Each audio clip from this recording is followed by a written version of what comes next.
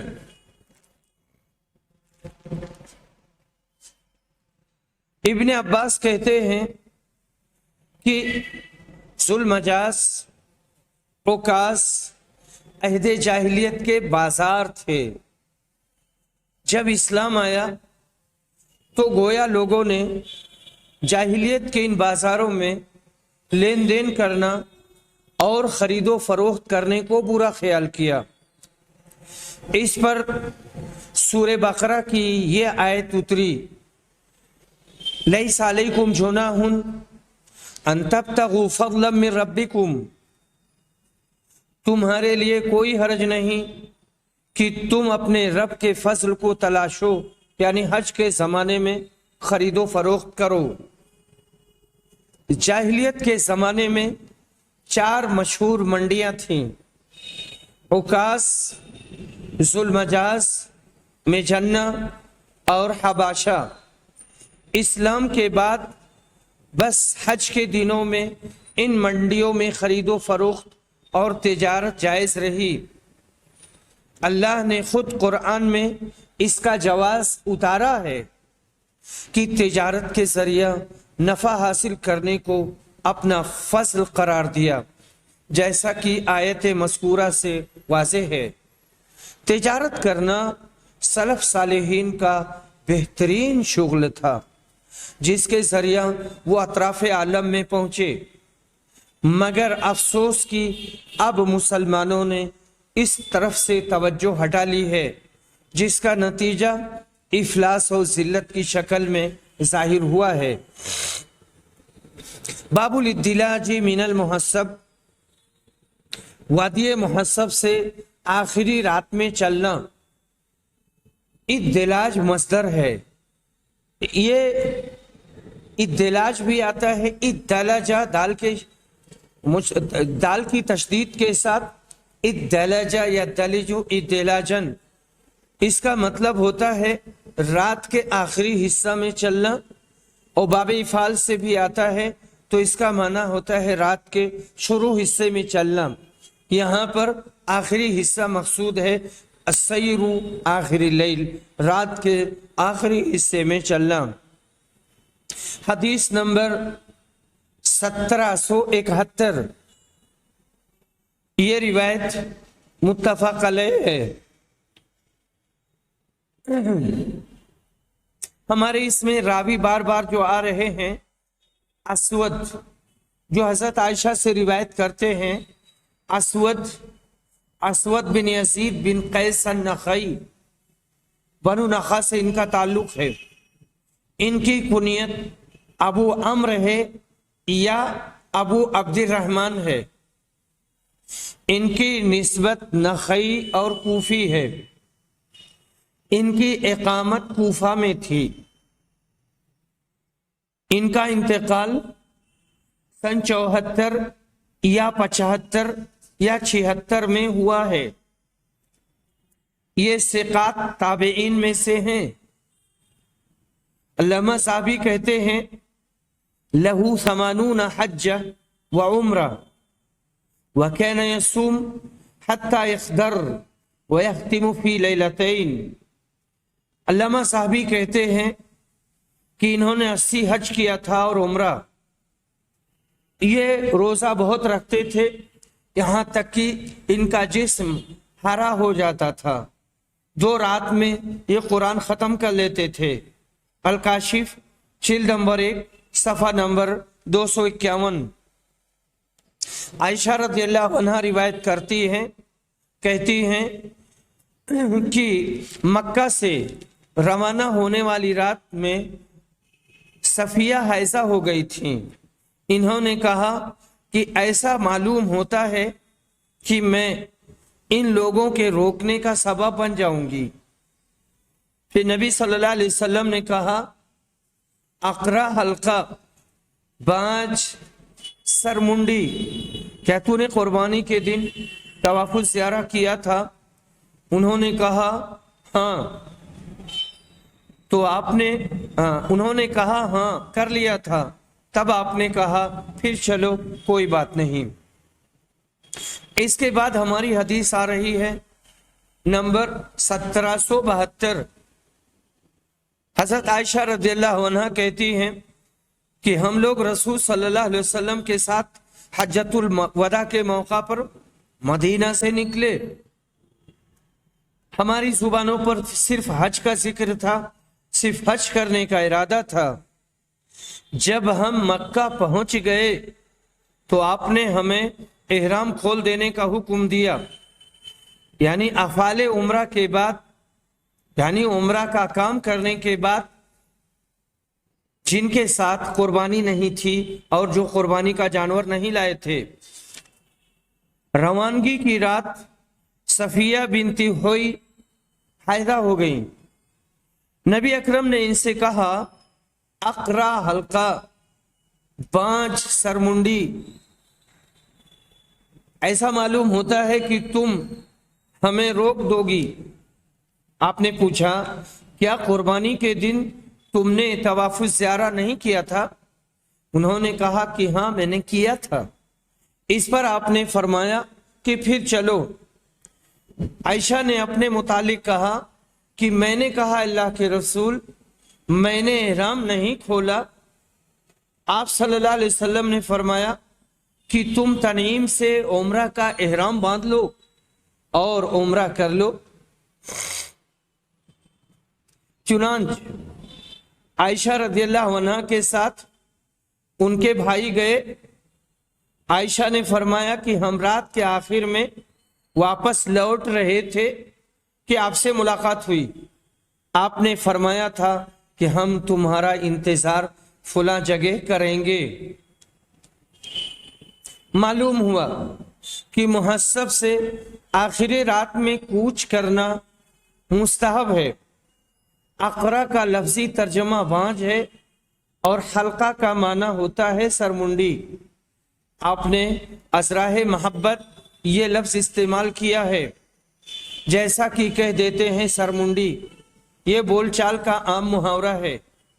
یہ حدیث بھی بہت سے فوائد پر مشتمل ہے، خاص طور پر صنف نازک کے لیے رسول اکرم کے قلب مبارک میں کس قدر رافت، الفت اور محبت تھی، رحمت تھی کہ آپ نے ام المومنین حضرت عائشہ کی ذرا سی دل شکنی بھی گوارا نہیں کی، بلکہ ان کی دلجوئی کے لیے ان کو تنعیم جا کر وہاں سے عمرہ کا احرام باندھنے کا حکم فرمایا اور ان کے بھائی عبد الرحمن کو ساتھ میں کر دیا، جس سے ظاہر ہے کہ صنف نازک کو تنہا چھوڑنا مناسب نہیں ہے، بلکہ ان کے ساتھ بہرحال کوئی ذمہ دار نگراں ہونا ضروری ہے۔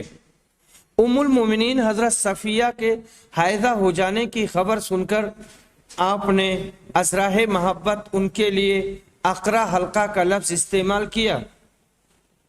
اس سے بھی صنف نازک کے لیے آپ کی شفقت ٹپکتی ہے، نیز یہ بھی کہ مفتی حضرات کو اسوہ حسنہ کی پیروی ضروری ہے کہ حدود شرعیہ میں ہر ممکن نرمی اختیار کرنا رسول اکرم صلی اللہ علیہ وسلم کا اسوہ ہے اور نمونہ ہے۔ بسم اللہ الرحمن الرحیم۔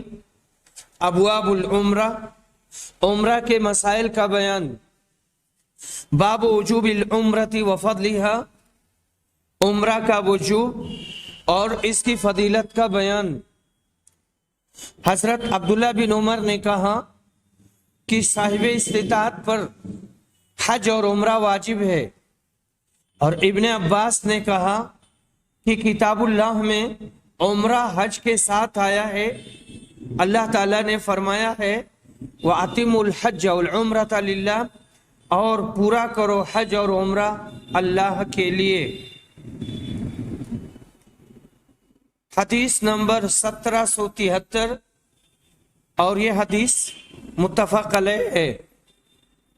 ابو ہریرہ رضی اللہ عنہ روایت کرتے ہیں رسول اکرم نے فرمایا ایک عمرہ کے بعد دوسرا عمرہ دونوں کے درمیان کے گناہوں کا کفارہ ہے، یعنی اس کو ختم کر دیتا ہے، اور حج مبرور کا بدلہ جنت کے علاوہ اور کچھ نہیں ہے۔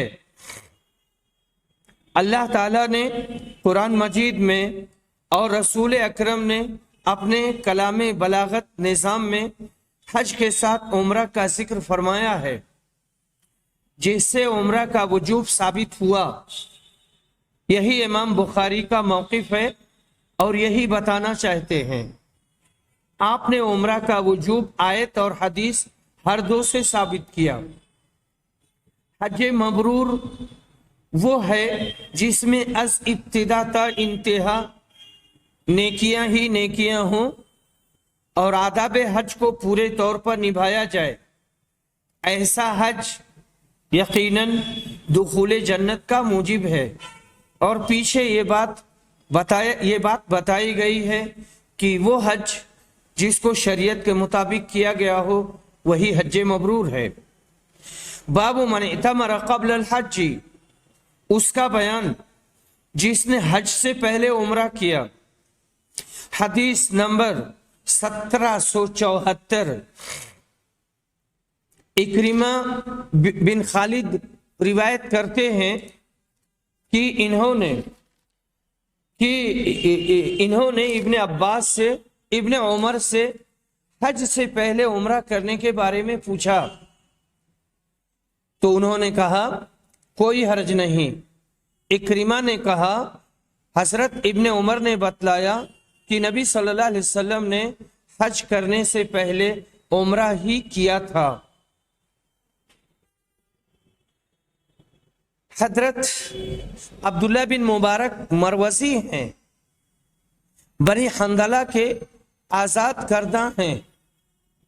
ہشام بن عروہ، امام مالک، شعبی اور اوزاعی اور ان کے ماں سوا بہت سے لوگوں سے حدیث سنی ہے، اور ان سے سفیان بن عیینہ، یحییٰ بن سعید اور یحییٰ بن معین وغیرہ روایت کرتے ہیں۔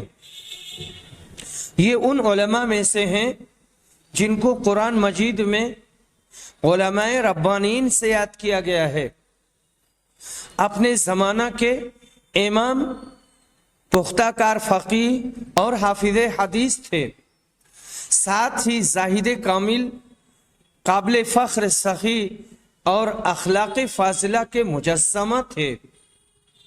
اسماعیل بن عیاش کہتے ہیں کہ روئے زمین پر ان کے زمانہ میں کوئی ان جیسا اللہ والا مسلمانوں میں نہیں تھا، اللہ والا عالم مسلمانوں میں نہ تھا۔ خیر کی کوئی ایسی خصلت نہیں جو اللہ تعالیٰ نے ان کو نہ بخشی ہو۔ ان کے شاگردوں کی بھی تعداد بہت زیادہ ہے۔ عرصہ تک بغداد میں درس حدیث دیا۔ ان کی پیدائش سن 118 ہجری ہے اور وفات 181 ہجری میں ہوئی۔ ان کے والد مبارک تھے اور مبارک تھے۔ مبارک کا تعلق ہندوستان سے تھا، ہندوستان سے یہ بغداد آئے تھے اور پھر یہیں رہ گئے، اور ان کی بھی بڑی لمبی تفصیل ہے۔ یہ بھی بڑے اچھے اور بہت امانت دار تھے۔ اور وہ جو انگور والا معاملہ ہے کہ حاکم نے ایک آدمی کو اپنے انگور کی حفاظت اور نگرانی کا حکم دیا تھا اور نگرانی پر لگا دیا تھا، وہ یہی مبارک تھے۔ ممکن ہے یہ قصہ اور بھی رہا ہو۔ تو بادشاہ جب آیا تھا اور اس نے کہا تھا کہ انگور کاٹ کے لاؤ، لے کے آئے تو کھٹا نکلا، پھر لے کے آئے تو کھٹا نکلا، پھر لے کے آئے تو کھٹا نکلا، تو ان کی سرزنش ہوئی اور ان سے کہا گیا کہ آپ باغ میں رہتے ہو اور آپ کو پتہ نہیں ہے کہ کون میٹھا ہے اور کون کھٹا ہے۔ تو انہوں نے کہا تھا کہ جہاں پناہ، آپ نے ہمیں نگرانی کے لیے کہا تھا، ہم نے آج تک ایک دانہ بھی نہیں کھایا ہے اور ایک بھی پھل نہیں کھایا ہے۔ تو یہی ہیں وہ مبارک جن کو اللہ تعالیٰ نے عبداللہ جیسا مبارک بچہ دیا، جس نے اپنے علم و فن، تقوی اور زہد سے پوری دنیا کو بھر دیا۔ بابن کم اتمر النبی صلی اللہ علیہ وسلم، اس مسئلے کا بیان کہ نبی اکرم نے کتنے عمرے کیے۔ رسول صلی اللہ علیہ وسلم نے کل 4 عمرہ کیا ہے۔ یہ ہماری روایت 1775 کی ہے، حدیث نمبر 1775، اور یہ متفق علیہ روایت ہے۔ منصور مجاہد سے روایت کرتے ہیں، یہ ہمارے جو مجاہد ہیں، یہ مجاہد بن جبر المکی ہیں، مجاہد بن جبر المکی الاسود، ابو الحجاج ان کی کنیت ہے، المقری المفسر، ان کے نسبت مکی قریشی ہے، مکہ میں یہ اقامت پذیر تھے۔ ان کی وفات 101 یا 102 یا 103 یا 104 میں ہوئی ہے۔ ان کی پیدائش 21 ہجری کی تھی۔ مجاہد بن جبر المکی نے حضرت عائشہ سے سماع کیا ہے اور اکثر یہ حضرت عائشہ سے روایت کرتے۔ یہاں پر بھی روایت کر رہے ہیں کہ میں اور عروہ بن زبیر مسجد نبوی میں داخل ہوئے۔ وہاں عبداللہ بن عمر حضرت عائشہ کے کمرے میں بیٹھے ہوئے تھے۔ کچھ لوگ مسجد نبوی میں چاشت کی نماز پڑھ رہے تھے۔ انہوں نے کہا، ہم نے عبداللہ بن عمر سے ان لوگوں کی اس نماز کے متعلق پوچھا تو کہا کہ یہ بدعت ہے۔ پھر ان سے پوچھا کہ نبی اکرم صلی اللہ علیہ وسلم نے کتنے عمرے کیے تھے؟ انہوں نے کہا 4، ایک ان میں سے رجب میں تھا، لیکن ہم نے پسند نہیں کیا کہ ان کی اس بات کی تردید کریں۔ حضرت عبداللہ بن عمر کے نزدیک اشراق کی نماز سے متعلق معلومات نہ تھی، یعنی انہوں نے بدعت کہا ہے لیکن اس کے بارے میں انہیں معلومات نہ تھی، اس لیے انہوں نے اسے بدعت کہہ دیا، حالانکہ یہ نماز احادیث میں مذکور ہے، یا آپ نے اس نماز کو مسجد میں پڑھنا بدعت قرار دیا ہو، جیسا کہ ہر نماز گھر میں پڑھنے ہی سے متعلق ہے۔ جمہور علماء کے نزدیک اس نماز کو مسجد یا گھر ہر جگہ پڑھا جا سکتا ہے۔ حدیث نمبر 1776،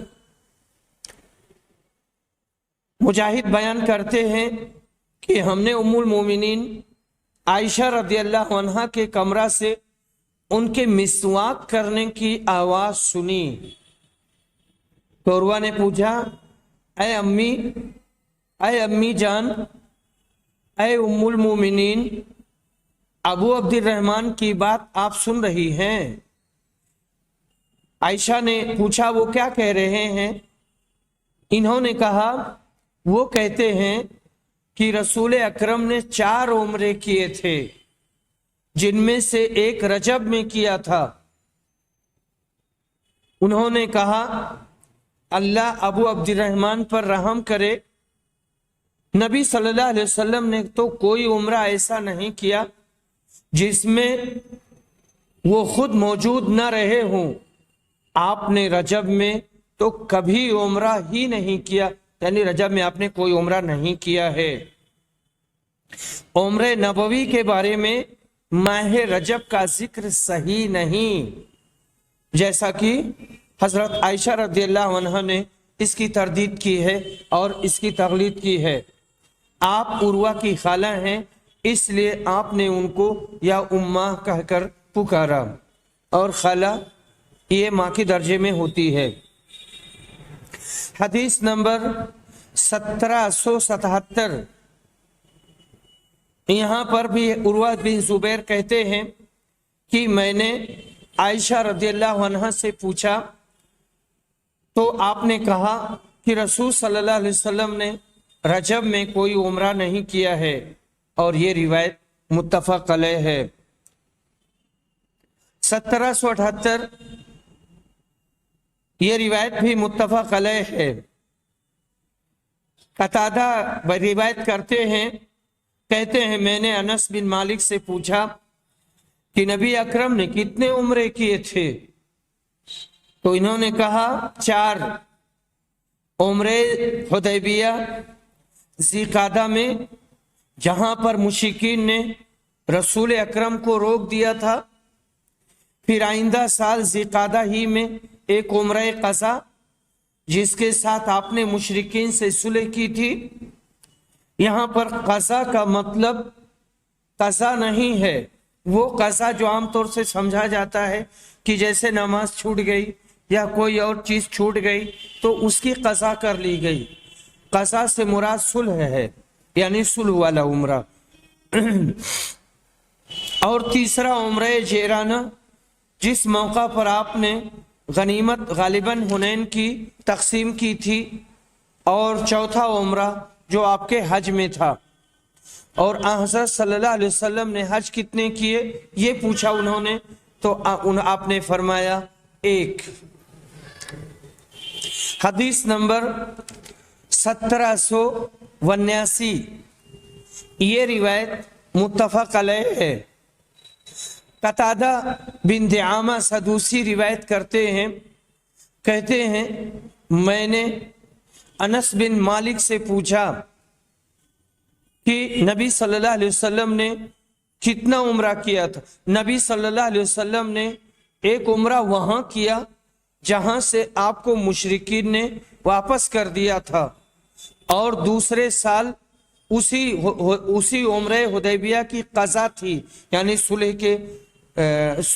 کے معاہدے کے مطابق، اور ایک عمرہ ذی قعدہ میں اور ایک عمرہ اپنے حج کے ساتھ کیا تھا۔